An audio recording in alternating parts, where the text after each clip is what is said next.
আপনারা যদি কেউ বাঁশ খেতে যান অবশ্যই কুমারজলে আসবেন, বাঁশের এখানে অভাব নেই। রাধে রাধে, চললাম ছোট একটা ব্লগ নিয়ে। আজকে আমি আর বর্মশাই অনেক সকাল সকাল উঠেছিলাম, কারণ আজকে আমি যাবো আমার ননদের বাড়ি। আর আমার বাপের বাড়িতে আমার ননদ বর্মশাইকে রাখি পরাবে, তাই সকাল সকাল উঠে ঘরে কাজ বাজ সেরে পুজো দিয়ে তারপরে বেরোবো আমরা।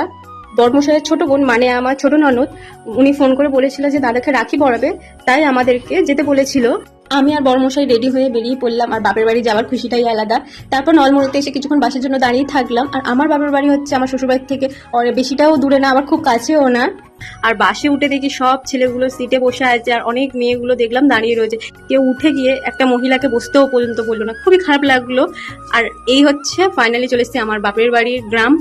আমার শ্বশুরবাড়ির দিকে কিন্তু এত গাছপালা বা এত বাঁশ বাগান টাগান এতটা নেই, আমার বাপের বাড়ির দিকে যতটা রয়েছে। মাঝঝাড় পার করে চলে এলাম ফাইনালি আমরা ননদের বাড়ির দিকে। আর এখানেই আমার বাপের বাড়ি। বাপের বাড়ির ভিডিও পরে কোনো ব্লগে দেখাবো।